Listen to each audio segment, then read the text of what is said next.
అంతరిక్షయానీకులు అంగారకుడిపై దిగగానే వారికొక పెద్ద షాక్ తగిలింది. అక్కడి గాలిలో ఆక్సిజన్ ఉందని తెలిసింది. మొత్తం బృందం ఆలోచించకుండా తమ మాస్కులను తీసి తాజా గాలిని పీల్చడం మొదలుపెట్టారు. కాని వారిలో చిన్న జుట్టు ఉన్నవాడికి కొద్దిగా సందేహం కలిగింది. అంగారకుడి వంటి నిర్మానుష్యమైన ఇసుకతో నిండిన గ్రహంపై ఆక్సిజన్ ఎక్కడి నుండి వచ్చిందని అతను అడిగాడు. దానికి బృందంలో ఉన్న జీవశాస్త్ర నిపుణుడు డాక్టర్ ఆందోళన పడాల్సిన అవసరం లేదని వివరించాడు. అయితే వారి ల్యాండింగ్ షటిల్ పూర్తిగా ధ్వంసమైంది. పైన కక్షలో ఉన్న పొడవాటి జుట్టుగల కెప్టెన్ ఇంధనం తక్కువగా ఉండటం వల్ల కిందకు దిగలేకపోయాడు. ఇప్పుడు ఒకే ఒక్క అవకాశం మిగిలి ఉంది. 100 కిలోమీటర్లు దూరంలో ఉన్న సోవియట్ యూనియన్ యొక్క 30 సంవత్సరాల పాత సర్వేనౌక. ఏదో ఒక విధంగా కాలినడకన అక్కడికి చేరుకోగలిగితే బ్రతికే అవకాశం ఉంది. కాని వారికి తెలియని విషయం ఏమిటంటే అంగారకుడిపై ఆక్సిజన్ మాత్రమే కాదు, ఇంకా చాలా ఉంది. ఇప్పటివరకు దాగి ఉన్నది ఏదో ఉంది. అదే సమయంలో కెప్టెన్ వైర్లెస్ ద్వారా సంప్రదించి ఆ పాత నౌకలో కేవలం 2కే చోటు ఉందని చెప్పాడు. అంటే ముగ్గురిలో ఒకరిని అంగారకుడిపైనే వదిలేయాలి. ఇది వినగానే బంగారు జుట్టు ఉన్న ప్రయాణికుడు కలవరపడ్డాడు. అదనంగా వారికి కేవలం 4 గంటల సమయం మాత్రమే ఉంది.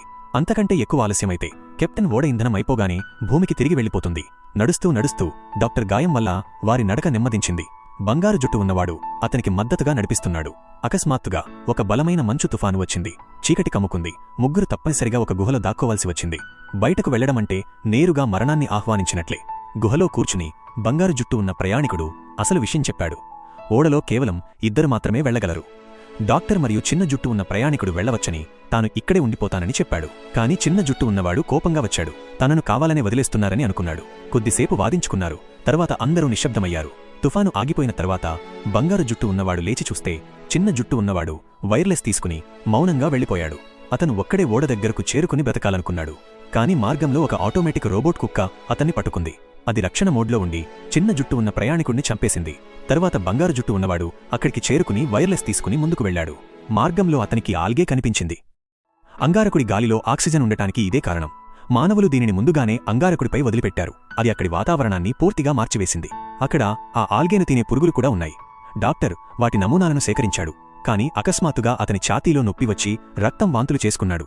రక్తం నేలపై పడగానే అన్ని పురుగులు అతని వైపు పరుగెత్తాయి. ఇప్పుడు స్పష్టమైంది, ఈ పురుగులు శాకాహారులు కాదు, మాంసాహారులు. డాక్టర్ తన ప్రాణాలు దక్కించుకోవడం అసాధ్యమని అర్థం చేసుకున్నాడు.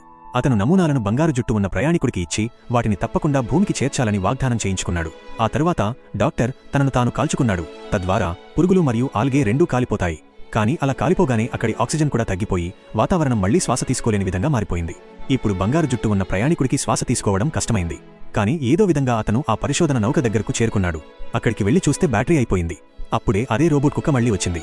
కాని ఈసారి ప్రయాణికుడు సిద్ధంగా ఉన్నాడు. అతను ఒక వల తయారు చేసి విద్యుత్ వైర్లతో పేల్చి దానిని నాశనం చేశాడు.